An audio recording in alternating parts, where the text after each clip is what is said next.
de que la población, al estar cercana, pueda compararse, pueda establecer, digamos, parámetros de comparación entre sí, y ahí se notan más las desigualdades, ¿verdad? En el territorio rural, debido a la dispersión de la población, esas desigualdades, esas asimetrías y brechas no, digamos, cuestan más visualizarlas en el territorio. Yo les digo que para la próxima clase, que tenemos el parcial, es necesario que ustedes lean toda esa parte también de lo que es comportamientos desviados. Eso está subido ya también, escaneado del libro, que es el libro de cabecera, en el aula virtual, sobre todo lo que tiene que ver con las causas atribuibles a los comportamientos desviados urbanos. O sea, según, gracias Marco, gracias profe, según los principales estudiosos, que muchos de ellos, muchos y muchas de ellos son sociólogos, sociólogas urbanos, digamos, se deberían ellos identifican como las causas de esos comportamientos desviados, esos temas un examen, así que no se olviden de leer esa parte. Hoy vamos a hablar de, siguiendo un poco con la línea de seguir hablando de la población como un elemento fundamental en la conformación de la cultura interna de la ciudad, teniendo en cuenta que la ciudad es, por definición, un hecho físico, tangible, construido a partir de una construcción social previa. Es decir, el hecho físico y tangible que nosotros vemos, que podemos de alguna forma medir, está, digamos, condicionado, está generado a partir de una construcción social previa. Esa construcción social está constantemente en cambio. Esa construcción social que de alguna forma se articula en una sociedad más o menos compleja es la que va a ir dando forma a esa ciudad construida, pero no se puede hablar evidentemente de ciudad sin ese factor humano que es gravitante, ¿verdad? Por lo tanto, en todo lo que es urbanismo, digamos, el abordaje urbanismo, hay un componente social muy importante del estudio. A diferencia de lo que es arquitectura en sí, o sea, cuando nosotros estudiamos el hecho arquitectónico como un hecho aislado, digamos, lo social entra, pero digamos, de una manera mucho menos fuerte en comparación a lo que es el estudio de la ciudad, el urbanismo, ¿verdad? O sea, para uno poder comprender una ciudad, uno tiene que comprender justamente estos elementos poblacionales que van a definir y articular lo que es la ciudad. Entonces ahora, ya profundizando un poco más en lo que es la población, vamos a hablar de los agentes, porque esta población urbana se va a clasificar según su rol, según el rol que cumplen dentro de la ciudad, se va a ir clasificando dentro de estas categorías que vamos a ver hoy, ¿verdad? Estos agentes, yo quiero que ustedes entiendan, a efectos de la conceptualización, se van a tomar en términos más bien de definición general, ¿verdad? Se van a conceptualizar primero a nivel general, porque siempre esa es la construcción abstracta de conceptos. Cuando nosotros construimos concepto, lo que buscamos en ese proceso de construcción de concepto es poder establecer generalizaciones que nos permitan, por ejemplo, hacer una taxonomía, una clasificación más general primero de actores, y después podemos caracterizar otra vez como niveles o diferencias, digamos, dentro de un solo perfil. Entonces, lo que hace el autor es justamente armar, digamos, los conceptos en torno a estos 5 actores principales que juegan en este proceso de producir la ciudad. Y vamos a ver que esos 5 actores principales son, por un lado, los propietarios del suelo, los poderes públicos, los ciudadanos, los promotores inmobiliarios y el capital financiero. ¿Verdad? Vamos a ver un poquito en la siguiente. Estos 5 actores productores de la ciudad se van a manejar dentro de un contexto de libre mercado donde opera la ley de la oferta y la demanda libremente. ¿Verdad? Este contexto que está en línea de puntos, que sería como el conjunto, ¿verdad?, donde operan, el campo donde operan, está muy definido a partir de lo que es el modelo económico de la ciudad contemporánea, que es el modelo capitalista, ¿verdad? Eso ya lo estuvimos viendo en las clases anteriores.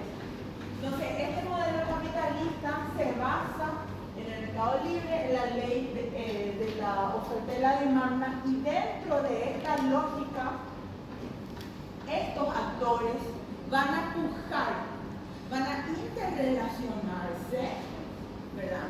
Pero con intereses contrapuestos, en algunos casos con intereses comunes, pero en la mayoría de los casos con intereses contrapuestos, porque son actores que persiguen objetivos diferentes. Vamos a ver después un poco qué persigue cada actor. Y entonces van a haber relaciones, por ejemplo, de dominación de un actor sobre otro actor, de sometimiento de un actor sobre otro actor, ¿verdad? En un, digamos, contexto en el cual, ¿verdad?, se le va a dejar libre actuación a estos actores, ¿verdad?, que es el contexto de la sociedad urbana. En esa ciudad capitalista, el espacio ciudad está en disputa, ¿verdad?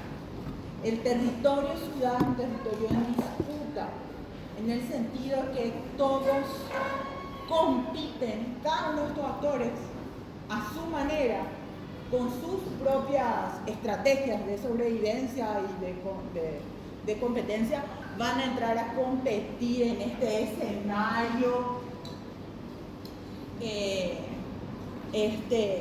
Y eso va a generar se va a generar todo en torno a lo que es el suelo urbano. El suelo urbano es un factor escaso. El suelo urbano es un elemento en escasez, ¿verdad? Y siguiendo la lógica de la economía, ¿verdad?, la economía es una ciencia que estudia los comportamientos sociales, los comportamientos de las personas en un mundo, en un contexto de escasez. Entonces, ¿cómo se comporta la sociedad cuando los recursos son escasos? Que todos son escasos, los recursos siempre, ¿verdad? Esa es la constante. Entonces, todo lo que surge como consecuencia de la relación entre los actores en función a esa escasez. En este caso de una mercancía. La mercancía principal acá que escasea es el suelo. El suelo. En una lógica y en un modelo de ciudad capitalista, el suelo se convirtió en una mercancía. Ya hace mucho tiempo. Es decir, el suelo es un objeto más que se vende dentro del mercado. así como puede ser un celular, un termito, una mesa, ¿verdad? El suelo es una mercancía, ¿verdad? Y está liberado en ese contexto de libre mercado a la oferta y a la demanda. Entonces todos los actores entran a competir. Piensen ustedes cuando se iban de chiquititos y de chiquititas a los cumpleaños, ¿verdad? Y había un recurso escaso, ¿verdad? Un recurso escaso en la mesa esa que estaba puesta con la torta en el medio y todas las golosinas repartidas, ¿verdad? Ese era el escenario donde nosotros los actores íbamos a disfrutar ahí, digamos, una parte de eso, ¿verdad? Esas golosinas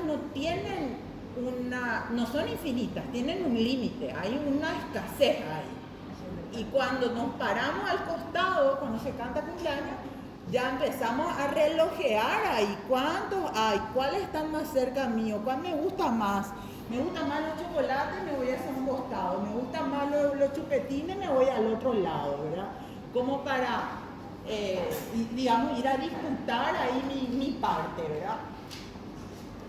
De alguna forma estos actores son estos personajes que nosotros encarnábamos en ese momento, ¿verdad? Y entonces se viene el proceso cuando termina de cantarse, sabemos que empieza allí como una cuenta regresiva y tenemos que ir a pelear, a luchar por una parte, ¿verdad?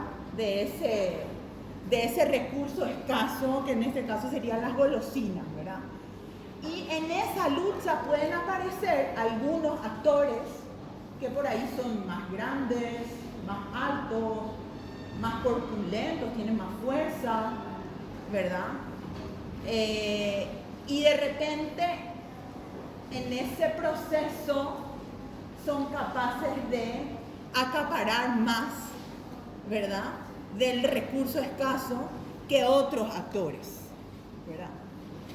Y de repente hay actores que pueden elegir organizarse en un grupito porque dicen, uy, allá hay uno muy grande, nosotros tenemos que hacer algo porque somos todos chiquititos y entonces se organizan en una especie de asociación y dicen, ok, vamos a armar esta estrategia para poder acceder a más parte del bien escaso, ¿verdad? Porque de alguna forma asociándonos nosotros podemos contraponernos a ese otro actor que tiene más poder, digamos, en el escenario.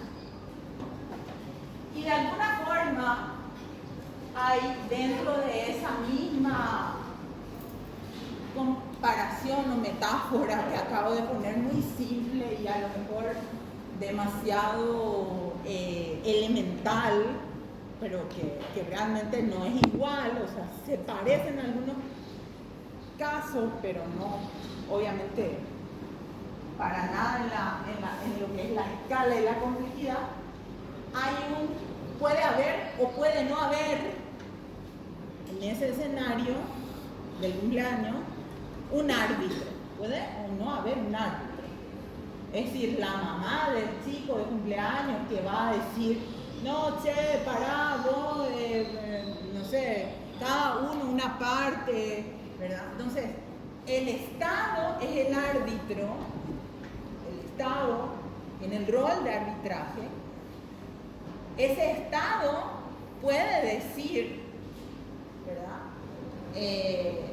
Perfectamente establecer alguna metodología para que las golosinas estén bien repartidas en bandejita y que haya como una bandejita para cada niño, o puede decidir que eso se haga con ahí la competencia y el triunfo del más fuerte, ¿verdad?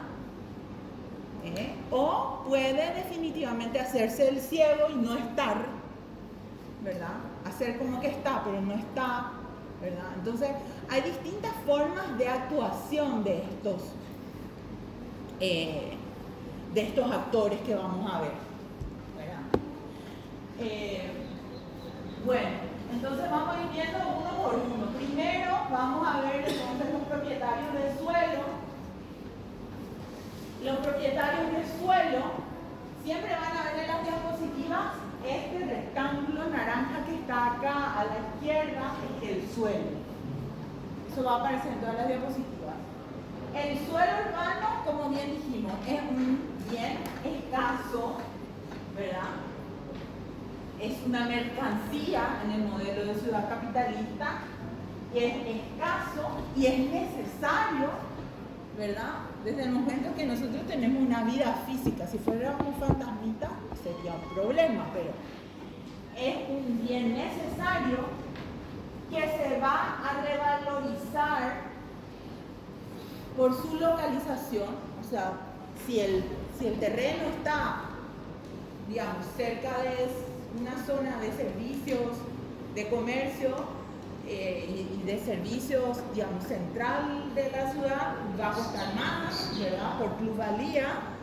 O si está en la periferia, por ejemplo, va a costar bastante o significativamente menos, ¿verdad? Porque tiene menos plusvalía. Y también se va a caracterizar por el tipo de aprovechamiento urbanístico que ese terreno tenga, la vocación, o sea, cómo se le puede aprovechar urbanísticamente a ese terreno, qué sé yo, por su tamaño, sus características, digamos, geométricas, ¿verdad? Digamos, qué cantidad de vegetación tiene o de otros recursos que tenga, digamos, intrínsecos. Y por esa transformación o esa capacidad o no que tenga de transformarse de un suelo rural a un suelo urbano. Es decir, por ejemplo, un terreno periférico, pero que está, digamos, en una zona de expansión urbana que tiene vocación de convertirse en terreno urbano, pues vale más que aquel terreno rural que está bastante más apartado del fenómeno urbano y está como difícil de que pueda entrar en la dinámica urbana, ¿verdad? Entonces, este suelo que tiene todas estas características, ¿verdad?, es justamente disputado por este actor que es el propietario del suelo, que tiene la propiedad de un pedazo de suelo, y ese propietario, esa propietaria, lo que va a buscar es tratar en ese juego de ajedrez del tablero urbano, lo que va a tratar es de obtener el máximo beneficio posible sobre su propiedad a través de la venta del suelo como mercancía, la venta o a lo mejor el alquiler también, ¿verdad? De alguna u otra forma buscar el máximo beneficio, porque ustedes, vuelta hago hincapié, tienen que entender que en la lógica de la economía de mercado, todo actor que sea propietario de una mercancía va a buscar siempre el máximo beneficio. Esa era una de las máximas de mí. Es buscar el máximo beneficio, ¿verdad?, tanto sea por la producción que genero o por la mercancía que tengo, ¿verdad? Esa es una de las leyes del modelo capitalista del mercado. Bueno, entonces vamos a tener, por ejemplo, propietarios grandes, o sea, de superficies grandes de suelo, que sí van a tener como bastante más poder en la medida que tengan grandes superficies, y ellos, ¿verdad?, ahí entonces se abre el abanico, porque los propietarios no son todos iguales. Los propietarios, las propietarias no son todas iguales. Hay una diversidad otra vez enorme dentro de lo que son los propietarios, ¿verdad? Es una categoría general que, como dije al inicio, lo que hace Zárate Martin es tratar de conceptualizar para ponerles a todos y todas las propietarias en una sola categoría y entender que todos y todas van a buscar el beneficio en función a la propiedad que tienen, ¿verdad? Ahora, dentro de ese grupo de personas van a haber los grandes propietarios que pueden tener un poder para ejercer presión, por ejemplo, sobre el planeamiento urbano oficial, ¿verdad? Para dirigir, por ejemplo, la expansión de la ciudad hacia un sector, ¿verdad? Entonces, justo hacia ese sector donde están sus tierras, por ejemplo, ¿verdad? Y siempre con la finalidad de poder beneficiarse con la plusvalía que genera el crecimiento urbano, ¿verdad? La expansión de la ciudad. Con esa plusvalía que genera la conversión de ese terreno o suelo que es rural a pasar a ser urbano, ¿verdad? Entonces, como casos como estos, realmente tenemos muchos ejemplos, nacionales e internacionales. Pero, no sé, por contar algunos,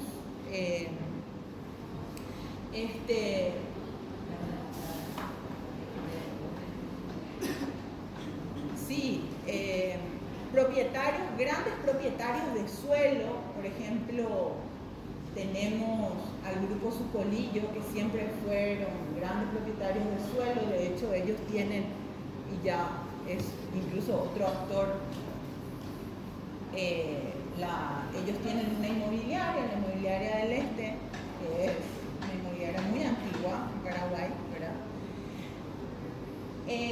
Ellos, como también son dueños de medios, ¿verdad? Y ese es el problema cuando hay pocas familias en una sociedad que acaparan una diversidad, pero acaparan luego una diversidad de medios de producción, ¿verdad? Entonces ellos, como son también formadores de opinión, porque son propietarios de medios, entonces de pronto se ha conocido históricamente, digamos, persecuciones de repente mediáticas a ciertos proyectos que llevaron adelante distintos gobiernos, porque de pronto esos gobiernos no priorizaban zonas que eran de su propiedad, o que de pronto ese proyecto podría intervenir negativamente en su propiedad. Entonces, por ejemplo, todo lo que, qué sé yo,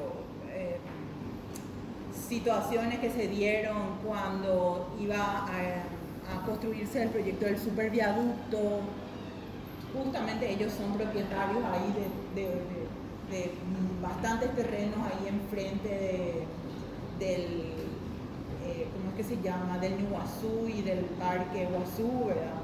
Entonces había una serie de artículos que salían y de cuestionamientos que se daban al proyecto, independientemente de si el proyecto haya tenido puntos negativos y positivos. Cada proyecto tiene su punto negativo y positivo, pero esto era una especie de campaña instalada, ensañada, ¿verdad? Y otro ejemplo, por ejemplo, también son propietarios de muchas superficies en limpio. De hecho, el mercado de Abasto Norte es una obra y un servicio justamente del grupo Sucolillo. Y cuando todavía no existía la ruta 3, que es la ruta que lleva al norte, y todos teníamos que irnos hasta Coronel Oviedo para poder subir al norte, ellos instalaron una campaña fuerte de que esa ruta se construya, ¿verdad? Se construya esa ruta, ¿verdad? En ese sentido, digamos, bueno, era bastante positivo que se haya logrado finalmente la construcción de la ruta, pero pongo como ejemplo esto porque muchas veces nosotros leemos los artículos periodísticos de uno y de otro lado, sabemos que el resto de los medios, menos Última Hora, tienen un solo patrón, ¿verdad? Eso se sabe, o sea, casi realmente todos los medios. menos los independientes, que por ahí son algunos periódicos, pero solamente digitales, o 5 días, o qué sé yo.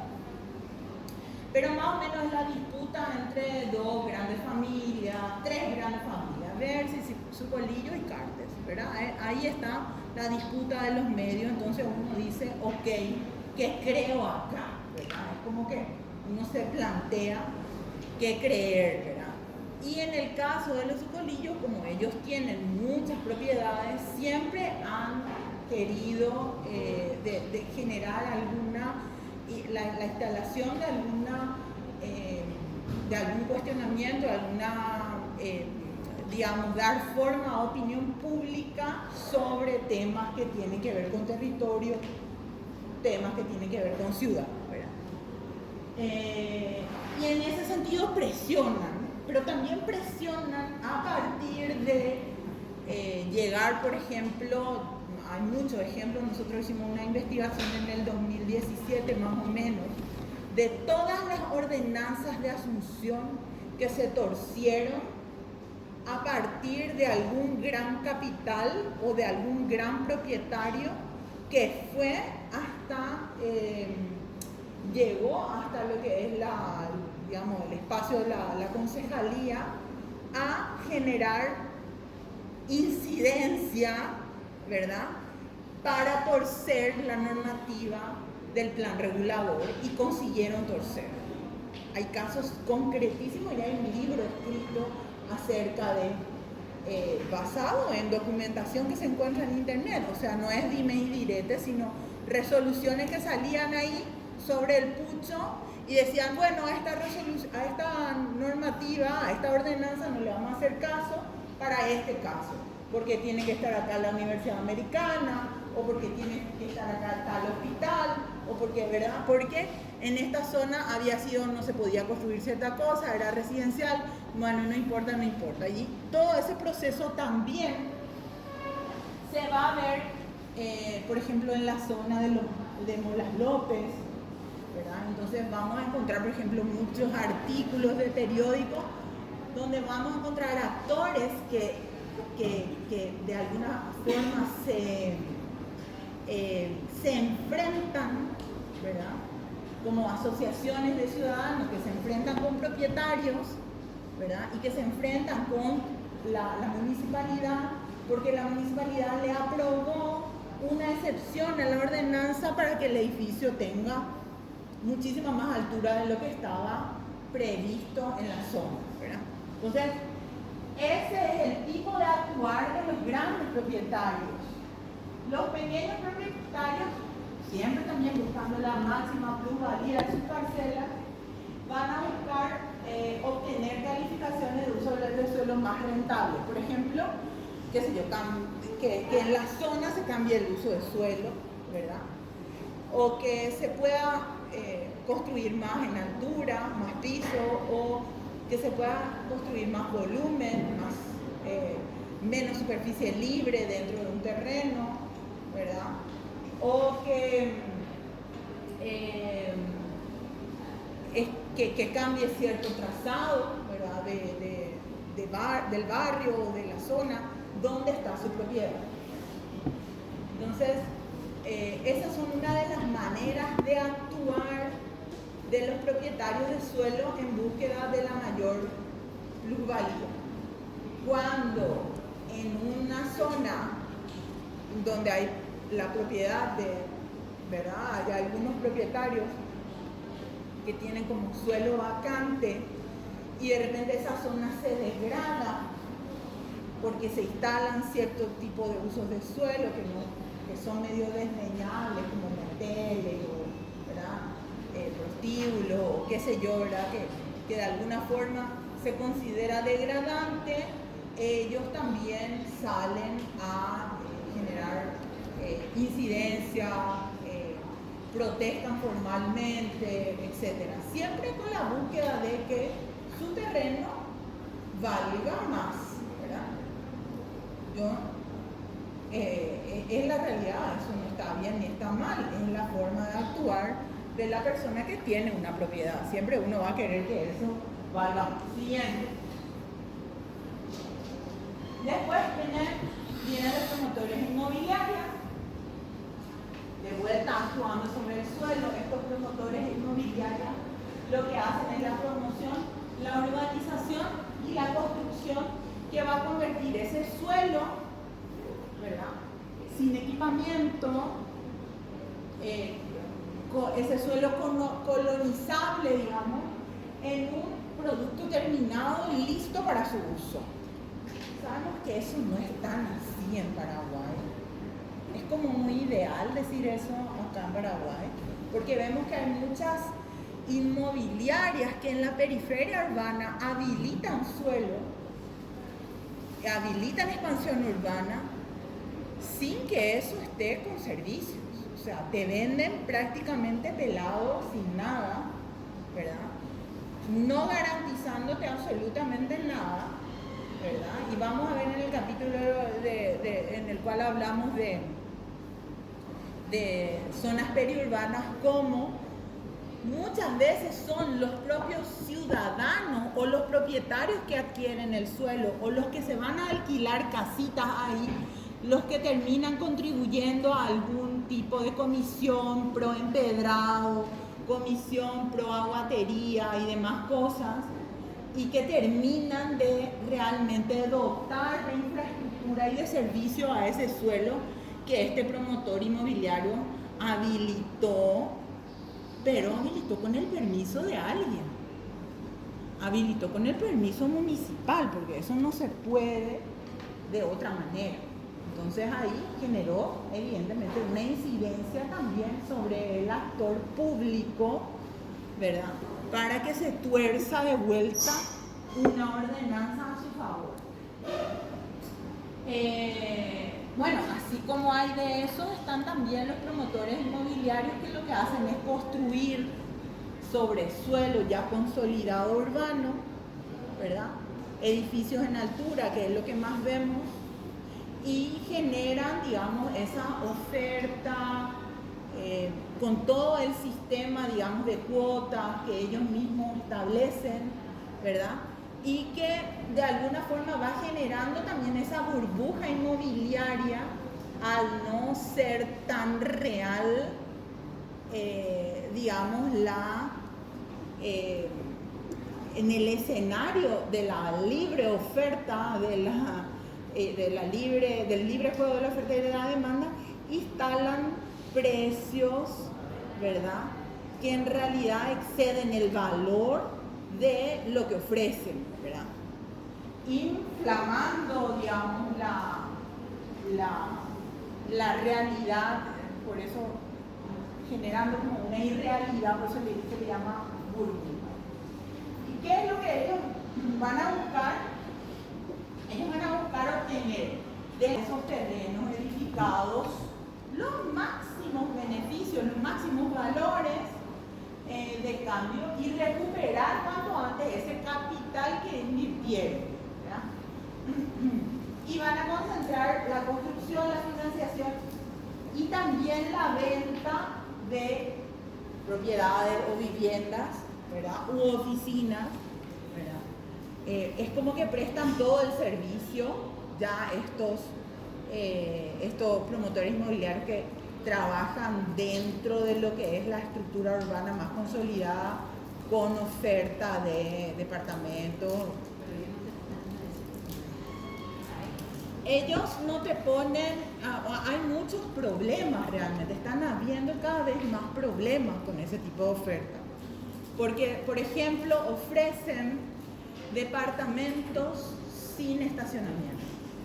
Ofrecen sin estacionamiento para que sea, digamos, que suene más barato comprar, no sé si más barato, pero un poco más accesible a las personas comprar, pero no te cuentan de buenas a primeras que no tenés un estacionamiento, que aparte tenés que comprarte el estacionamiento, y el estacionamiento puede significar ese estacionamiento que que es uno nomás que le correspondería a ese departamento, puede oscilar entre, qué sé yo, entre 10.000, 20.000 Y en algunos lugares puede llegar a $25.000 solamente el estacionamiento, ¿verdad? Entonces, eso es un problema para la ciudad. Imagínense muchos propietarios que dicen, ah, no, yo no necesito estacionamiento porque yo voy a comprar ese departamentito para Airbnb. Entonces yo me compro un departamento y el día de mañana decido alquilar a una persona que no vino en avión, ¿verdad? O de acá, de Asunción, le alquilo. ¿Y a quién yo le traslado? ¿A quién yo le estoy trasladando ese estacionamiento que no compré? A la ciudad. Ese auto, así como muchos otros autos de muchos departamentos que se venden, va a estacionarse en frente de la casa de alguien, en frente de la vereda y va a generar más congestión vehicular, ¿verdad? Va a generar más problemas, ¿verdad? Estando ahí afuera que teniendo su lugar, ¿verdad? Entonces, eso le traslada finalmente a la ciudad y le traslada finalmente a la administración municipal. Porque la administración municipal aprobó el proyecto porque tenía la cantidad de estacionamientos requeridos para esa cantidad de departamentos. Solo que no supo o se hizo el ciego, ¿verdad? Ante la forma de venta, la estrategia de venta de esos. Y así como esto, muchos otros ejemplos. Entonces, es un accionar que siempre está buscando la mejor, ¿verdad? Como todo. Cuando algo entra en el mercado, gente, cuando hay un servicio que se vuelve mercancía, va a entrar siempre en la lógica de la obtención del mayor beneficio. Por eso, si la educación pública se convierte en mercancía, les dejo para que completen. Si la salud pública se convierte en mercancía, punto suspensivo, para que completen. Todo lo social que se convierta, se abra al mercado para convertirse en una mercancía, va a ser un producto de venta en el cual se va a buscar el mayor beneficio y se va a perder calidad. Es la lógica del mercado. Es cierto que van a haber competencias, pero también hay oligopolios y también hay monopolios dentro de la lógica del mercado. Oligopolio cuando yo me pongo de acuerdo con otros promotores inmobiliarios y entre todos juntos en la cámara de inmobiliarias nos ponemos de acuerdo sobre el piso de lo que va a costar, la base de lo que va a costar un metro cuadrado de departamento clase A, B y C en Asunción. Menos de eso no podemos vender porque nos pusimos de acuerdo. Cuando hay eso, que hay, todo el tiempo hay, ¿verdad? Entonces, ahí se pierde la lógica de la libre competencia. Por eso es que también cuando se habla de libertad, libertad, libertad, hay que ver hasta dónde en realidad el modelo permite que exista verdaderamente esa libertad, ¿verdad? Bien. Después nos vamos al siguiente actor. Ustedes me pueden interrumpir cuando quieran, me pueden preguntar, me pueden contradecir también, que la discusión puede llegar a ser muy rica. Hablamos de propietarios de medios de producción, aquellos agentes que tienen el capital financiero para poder llevar adelante un emprendimiento. El libro habla de eminentemente industrial, pero también podemos hablar de los emprendimientos de servicios o de los emprendimientos de comercio, ¿verdad? Entonces, estos serían como los empresarios que tienen el capital como para generar alguna actividad económica que no tenga que ver con la venta de suelo ni con la promoción de suelo, ¿verdad? También van a pugnar por el territorio urbano, también van a pugnar por ese suelo urbano, y ellos van a definir esa utilización del suelo, ¿verdad? En función un poco a su actividad económica, una industria, un comercio, un shopping, qué sé yo, un lugar de prestación de servicios. Y van a entrar en conflicto muchas veces con los ciudadanos, ¿verdad? Cuando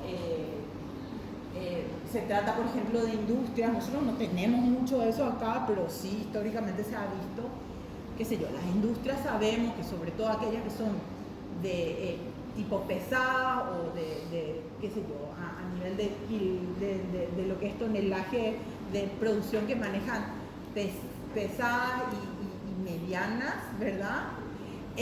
Genera mucho impacto ambiental, ¿verdad? Mucha contaminación.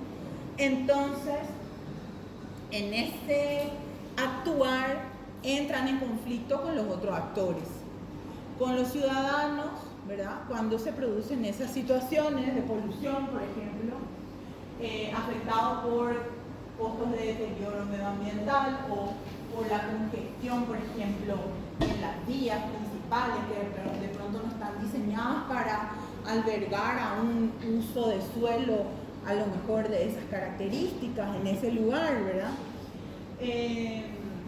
Y también pueden entrar, evidentemente, en litigio con los dueños del suelo, ¿verdad? Con los dueños del suelo.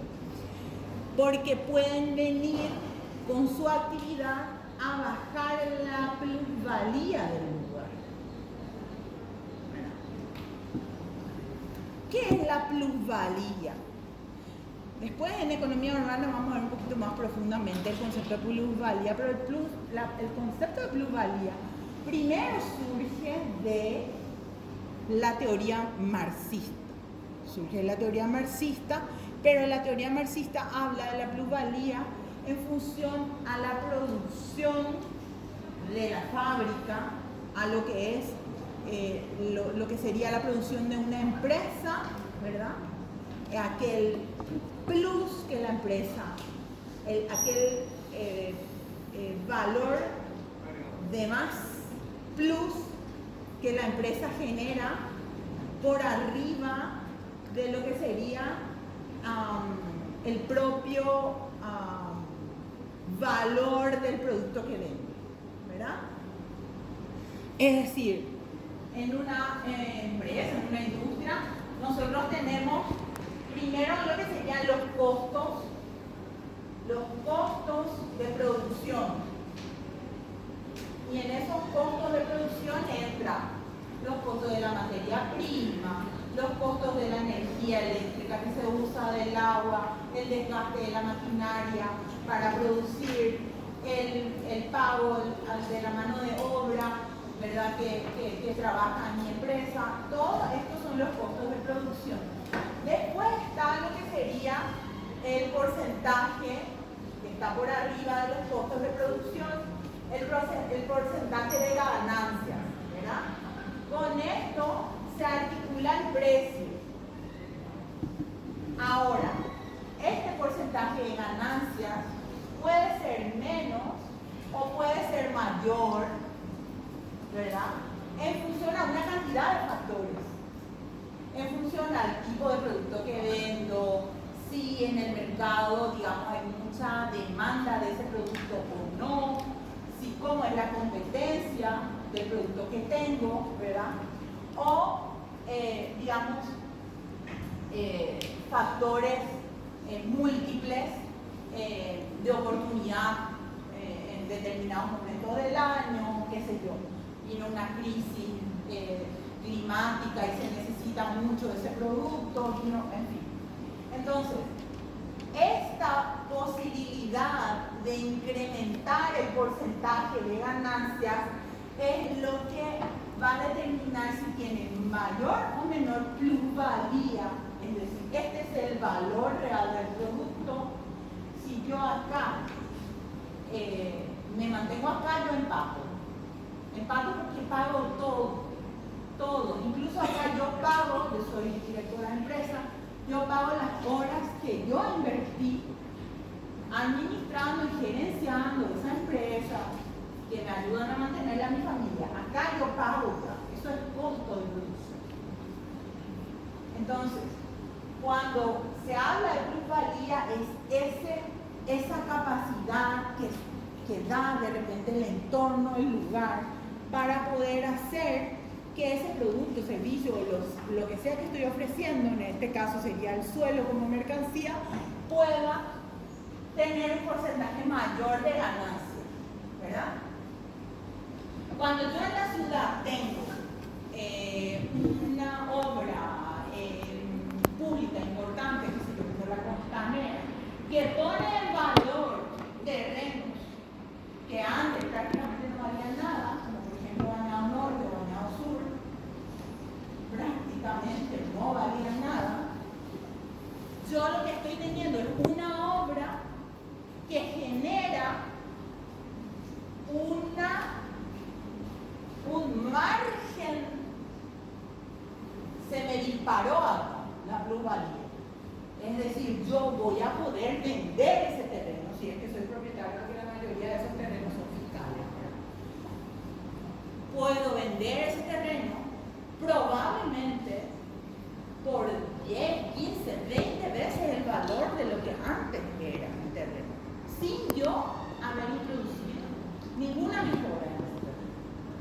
El terreno está igualito, ¿verdad?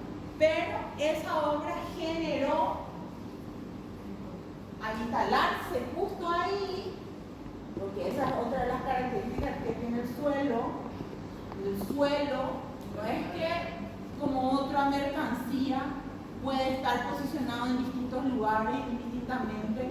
No, el suelo sí tiene una característica de ubicación específica que va a determinar radicalmente el valor y por supuesto la ganancia que pueda yo generar.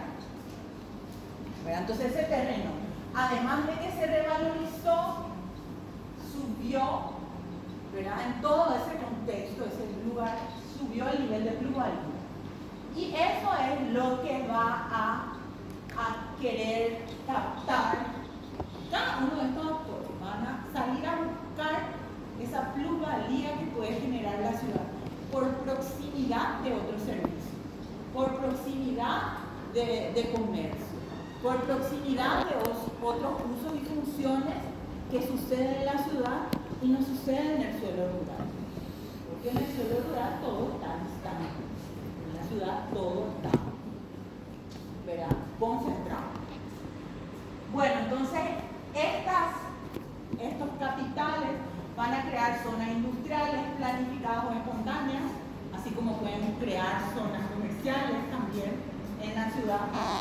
Y a menudo se ven favorecidos por expropiaciones, en el caso de los industriales más que en otros casos, porque lo que es industria es algo un tipo de actividad económica que por política los países buscan promocionar.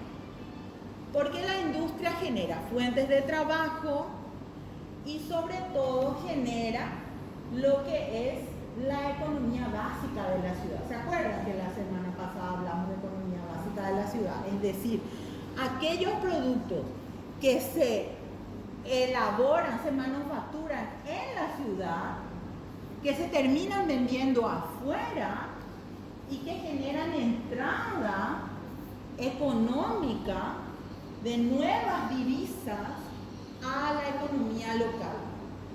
Entonces no es solamente fuente de trabajo la industria, ¿verdad? La industria tiene varios factores, a diferencia del comercio. El comercio sí es algo más, una actividad más de pasar, ¿verdad?, de pasamano, ¿verdad? Así, yo compro de acá a un precio, probablemente no le agrego mucho valor,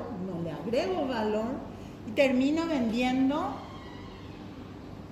por un precio más alto, ¿verdad? La industria no, ¿verdad? La industria genera valor agregado y hace entrar divisas al territorio ciudadano.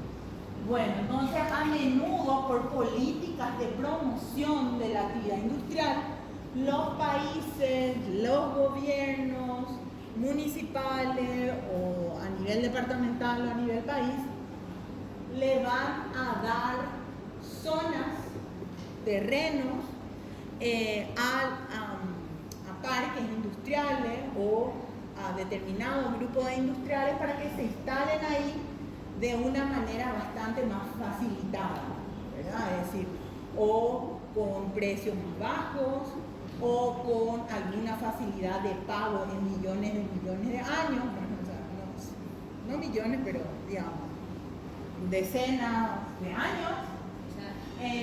Y entonces, muchas de ellas expropiaciones o a lo mejor terrenos fiscales, ¿verdad?, que se habilitan para que se instalen ahí la industria. Y eso de alguna forma les exime a veces de esas pujas que tienen que tener con los otros actores, ¿verdad? Y muchas veces les hace aterrizar en zonas que ya están pobladas y con las cuales terminan teniendo algunos conflictos, ¿verdad? Porque qué sé yo, porque tienen emisiones, o tapar la vista, eso sería como lo más lindo, ¿verdad? Tapar la vista, en realidad serían emisiones de humo, sonidos que digamos que ya son insalubres, ruido, problemas en lo que es la red vial, de alguna forma acaparan y destruyen también la red vial, sobre todo cuando tiene que recibir materia prima muy pesada, ¿verdad? Y de alguna forma pueden llegar a degradar zonas y hacer bajar la plusvalía, ¿verdad? Y eso evidentemente les molesta a los propietarios del suelo, a los ciudadanos, porque tienen que estar lidiando con todos esos problemas ambientales, ¿verdad? A los promotores inmobiliarios también. Bien, sigamos. Luego tenemos a los ciudadanos y ciudadanas que van a actuar en defensa del valor de uso del suelo, ¿verdad? Acá es diferente. Por un lado está el valor de uso y por otro lado está el valor del suelo como mercancía. Entonces, si yo me voy a quedar en el valor de uso nomás, voy a estar hablando solamente de los costos de producción de suelo. ¿Qué sería eso para lo que vos necesitas suelo? Claro, de lo que yo necesito para habilitar suelo para que se pueda vivir ahí. Servicios, todos los servicios básicos, ¿verdad? Todos los equipamientos urbanos que la población necesita para poder vivir, las escuelas, ¿verdad? O sea, los costos de producción de suelo urbano serían, ¿verdad? Ya no estamos hablando de una producción de una empresa de un producto tipo termite, ¿verdad? Entonces, el valor de uso está determinado por este costo de producción de suelo urbano, mientras que el valor del suelo como mercancía va a estar determinado por la suma de los costos de producción del suelo más el porcentaje de ganancia que quiere tener el actor o propietario del suelo o el especulador inmobiliario, ¿verdad? Entonces, al ciudadano le interesa que los precios del suelo y de alquiler, porque los ciudadanos alquilan por lo general, ¿verdad? O sea, no son propietarios del suelo, no son propietarios de medios de producción, ¿verdad? Es como que la parte más vulnerable del menú de actores, y van a estar en defensa del valor de uso del suelo, ¿verdad? Y van a buscar satisfacer sus necesidades de alojamiento, de poder tener servicios de transporte, de educación, de salud, de ocio, de seguridad, ¿verdad? Tratando de que las externalidades positivas sean mayores y las externalidades negativas sean menores.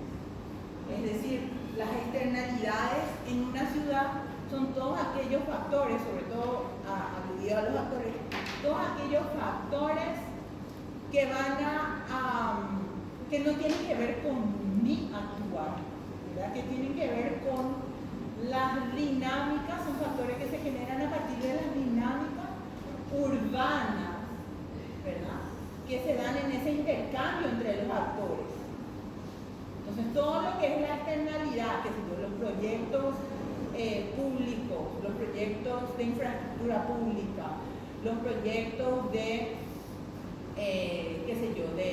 de un capital privado que decide colocar un shopping cerca de mi casa, o algo negativo como una fábrica de una industria de, de autopartes, que es una industria, digamos, de medio peso a peso,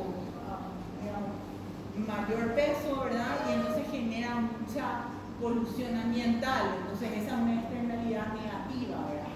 Entonces van a estar buscando siempre que esas externalidades positivas continúen y que las negativas disminuyan. Y por lo tanto sus estrategias van a ser asociarse, actuar, ¿verdad? Como el ejemplo de los niños que se ponen todos juntos porque le ven al más grandecito y dicen, bueno, vamos a armar una asociación acá, vamos a articular nuestra estrategia de ataque de esta forma, porque nosotros somos separados, somos David, y queremos ir contra el Goliat, ¿verdad? Entonces buscan asociarse de distintas formas. Entonces ahí hay un abanico impresionante de tipos de asociaciones de primero, de segundo piso, ¿verdad? Es decir, asociaciones simples de comisiones de barrio hasta asociaciones que aglutinan otra vez asociaciones, ¿verdad?